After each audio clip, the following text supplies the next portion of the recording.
اللہ معاف کرتا ہے، ہم انسان معاف نہیں کرتے۔ یہ سارے گڑھے جس میں ہم گرے ہوئے ہیں یہ اللہ نے نہیں کھودے، ہمارے کھودے ہوئے ہیں۔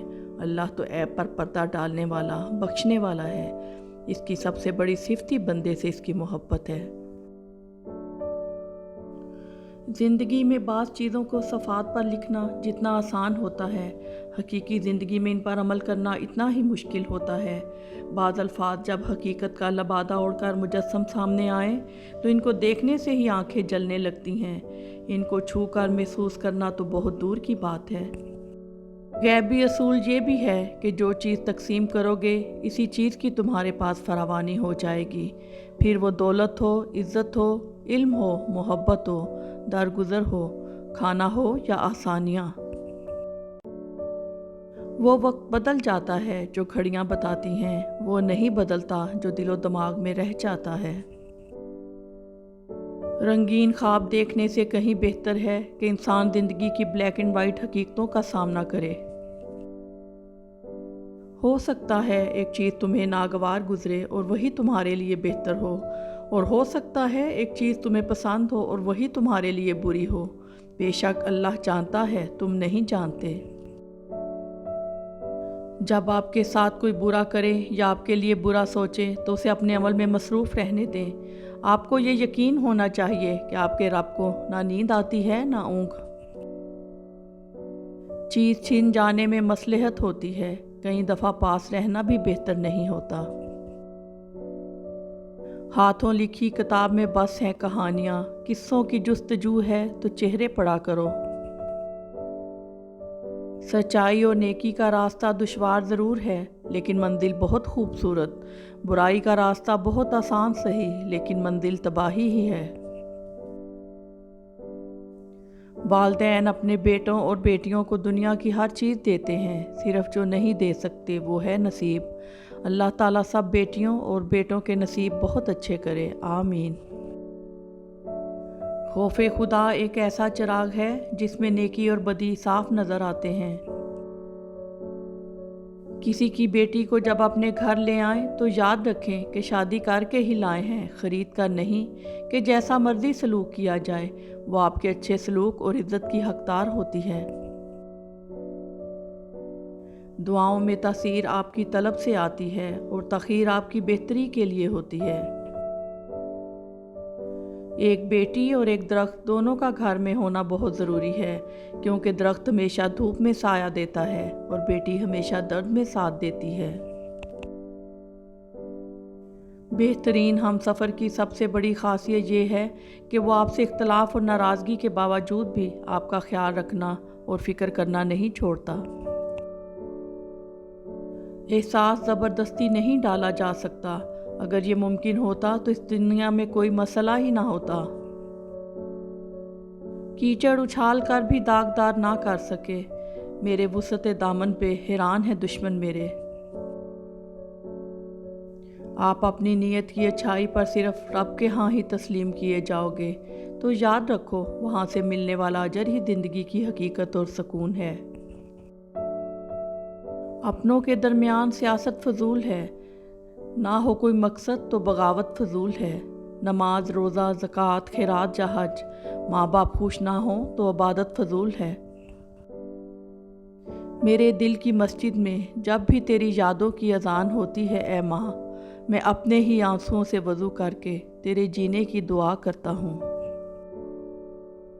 وقت، اعتبار اور عزت ایسے پرندے ہیں جو اڑ جائیں تو واپس نہیں آتے۔ جو ظاہر کرنا پڑے وہ درد کیسا، اور جو درد سمجھ نہ سکے وہ ہمدرد کیسا۔ لوگ کہتے ہیں کہ لفظوں سے کیا ہوتا ہے، حالانکہ لفظ ہی قائل کرتے ہیں، لفظ ہی مائل کرتے ہیں، لفظ ہی گھائل کرتے ہیں۔ انسان نے اگر آفات یا مکافات سے سبق حاصل کیا ہوتا تو آج دنیا کا نقشہ کچھ اور ہوتا۔ انسان مٹی کا وہ لٹو ہے جو گھوم پھر کر واپس بنانے والے کے ہاتھوں میں آ جاتا ہے۔ بس بیکار کی باتوں سے الجھنا چھوڑ دیں، جو آپ کو اہمیت نہیں دیتے اپنی زندگی میں، آپ بھی ان کو سرسری سا شامل رکھیں، آٹے میں نمک کے برابر بس۔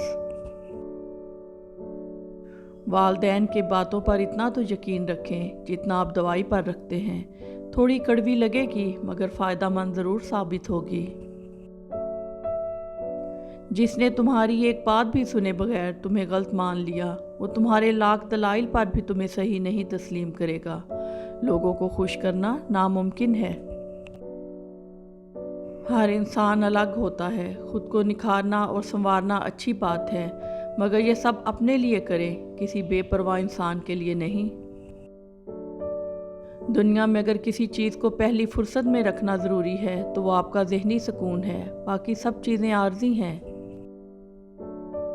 کچھ رشتے اللہ تعالیٰ خود ختم کرواتا ہے تاکہ ہماری زندگی خراب نہ ہو سکے۔ بے شک وہ جو کرتا ہے بہتر کرتا ہے۔ ہمارے دنیا کے مسائل اتنے زیادہ نہیں ہیں جتنے طنز سوال دکھانے والے تبصرے ہیں۔ اگر صرف زبان روک لی جائے تو لوگوں کے دلوں کی تکالیف کم ہو جائیں گی اور بہت سے دلوں کو سکون ملے گا۔ مرد اپنی لاپرواہی اور بے توجہی سے جب عورت کو کھو دیتا ہے تو یہ کہنے لگتا ہے کہ عورت میں وفا نہیں تھی۔ اسے اپنا دھتکارتا ہوا لہجہ اور کڑوا رویہ کیوں یاد نہیں آتا؟ اصل میں اس کی انا اپنی غلطی ماننے نہیں دیتی۔ اپنی بیوی سے اچھا سلوک کریں۔ آپ کے بچے دیکھتے ہیں کہ آپ ان کی ماں سے کیسا برتاؤ کر رہے ہیں۔ آپ اپنے بیٹوں کو پڑھا رہے ہوتے ہیں کہ عورت کے ساتھ کیسا سلوک رکھنا چاہیے، اور اپنی بیٹیوں کو یہ سکھا رہے ہوتے ہیں کہ مردار سے کیسی امید رکھنی چاہیے۔ وہ دل کتنے خوبصورت ہوتے ہیں جن میں کسی کے لیے حسد، بغض، کینہ نہیں ہوتا، بس محبت، شفقت اور خیر کے جذبات ہوتے ہیں۔ ایسے دل بہت قیمتی اور اپنے اور سب کے لیے سکون و عافیت کا سبب بنتے ہیں۔ اپنے دلوں پہ محنت کیجئے کہ ان کو ایسا ہی قیمتی اور پرسکون بنائیں۔ ہاں، یہ تو انسان کی فطرت ہے نا، جب اسے کوئی اچھا لگتا ہے تو اس کی برائی بھول جاتی ہے، اور جب کوئی برا لگے تو اس کی تمام اچھائیاں وہ فراموش کر دیتا ہے۔ کچھ لوگ ہمیشہ لوگ ہی رہتے ہیں، بے انتہا توجہ، پیار، اعتماد، عزت و احترام اور خلوص دینے کے باوجود اپنے نہیں ہوتے۔ جو آپ کو اپنی زندگی میں مسافر کا درجہ دے، اسے اپنے دل میں رہائشی کا مقام مت دیجیے۔ اندھیرا کتنا ہی گہرا اور مضبوط کیوں نہ ہو، روشنی کی ایک چھوٹی سی کرن سے ہار جاتا ہے۔ اپنی امید کے جگنوں کو زندہ رکھیں۔ جو مان رکھنے کے لیے ہار جائیں ان سے کبھی نہیں جیتا جا سکتا۔ اخلاق کا اصل امتحان تعلق ختم ہونے کے بعد شروع ہوتا ہے۔ ہمارے وہ الفاظ بھی تحفہ ہیں جو دوسروں کو آگے بڑھنے کا حوصلہ دیتے ہیں۔ رب سے اس کے فیصلوں کی تبدیلی کی دعا نہ مانگیں، بلکہ دعا مانگیں کہ وہ آپ کا دل اپنے فیصلوں کے تابع کر دے۔ بے شک اخلاق کی خوبصورتی دلوں کو فتح کر لیتی ہے۔ چلو، اس میں اللہ کی کوئی بہتری ہوگی، بس یہی ایک جملہ ہے جو ہمت ٹوٹنے نہیں دیتا۔